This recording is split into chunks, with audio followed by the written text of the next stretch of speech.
प्रत्येकाच्या घरामध्ये या पद्धतीने भात कधीतरी उरतोच, तर हा उरलेला भात आपल्याला बिलकुल फेकायचा नाही आहे. तर त्यापासून आपल्याला मस्त असा फ्राईड राईस बनवायचा आहे, जो मार्केटच्या भातापेक्षाही खूप छान लागतो आणि मुलं अतिशय आवडीनं खातात. कारण यात आपण भरपूर अशा भाज्या टाकणार आहोत आणि ह्या ज्या भाज्या आहेत त्या कलरफुल आहेत, त्यामुळे ते खूप टेम्पटिंग दिसतं आणि मुलं आवडीनं खातात. इथे मी कोथिंबीर, गाजर, कांदा आणि टोमॅटो बारीक चिरून घेतलेले हे आपल्याला या भातामध्ये वापरून घ्यायचे. तेल इथे गरम झालेलं आहे.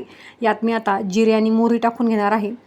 तशी माझी आई शिकलेली खूप कमी आहे, पण ती जे काही सांगते ते खूप महत्त्वपूर्ण असतं. तिचं नेहमी म्हणणं असतं की आपलं घर कसं काटेकोरपणे चालवायचं हे त्या स्त्रीच्या हातामध्ये असतं. कारण संसार जर करायचा म्हटला तर सुईच्या टोकाहूनही तो बारीक असतो. काटकसरीने आपण गोष्टी वापरायच्या असतात. आपण खूप नशीबवान आहोत की आपण 2 टायमाचं आपल्याला जेवायला भेटते.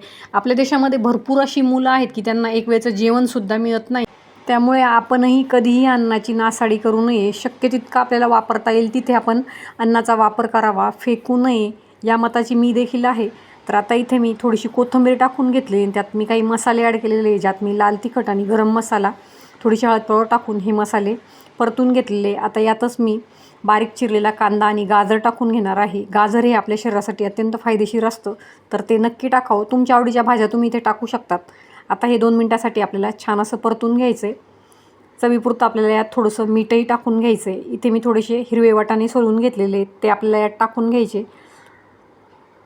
कलर कॉम्बिनेशन खूप छान असं दिसतं आणि ते मुलांना खूप टेम्पटिंग वाटतं आणि मुलं आवडीनं हे खातात. यातच आपल्याला थोडंसं चवीपुरतं मीठ टाकून घ्यायचं आहे आणि पुन्हा मिक्स करून आपल्याला हे 5 मिनिटांसाठी शिजून घ्यायचं आहे. खूप छान असा हा जो राईस आहे तो चवीला लागतो. यातच तुम्ही थोडासा सोया सॉस किंवा मग टोमॅटो केचपही टाकू शकतात. आता यात मी एक बारीक चिरलेला टोमॅटो टाकून घेतलेला आहे आणि तोही व्यवस्थित मिक्स करून आता त्यावर झाकण ठेवून एक 10 मिनिटांसाठी आपल्याला हे शिजून घ्यायचं आहे, जेणेकरून टोमॅटो छान असा मऊसूत शिजतो. आता एक 5 मिनिटांनंतर मी हे झाकण काढून घेतलेलं आहे आणि हे पुन्हा व्यवस्थित आपल्याला मिक्स करून घ्यायचं आहे. यातच मी आता राईस टाकून घेणार आहे आणि तोही आपल्याला व्यवस्थित मिक्स करून घ्यायचा आहे. मीठ तुम्ही तुमच्या चवीनुसार ॲडजस्ट करून घ्यायचे, खाऊन बघायचे आणि तुम्हाला वाटलं की मीठ कमी आहे, भाताला ऑलरेडी मीठ टाकलेलं असतं, त्यामुळे थोडंसंच मीठ आपल्याला इथे वापरावं लागतं. इथं मी एक लिंबू घेतलेला आहे आणि तो आपण यावर पिळून घ्यायचा आहे. थोडंसंच लिंबू मी इथे पिळून घेतलेले आणि ते व्यवस्थित मिक्स करून घेतलेले. बघा, छान असा टेम्पटिंग राईस बनवून तयार आहे.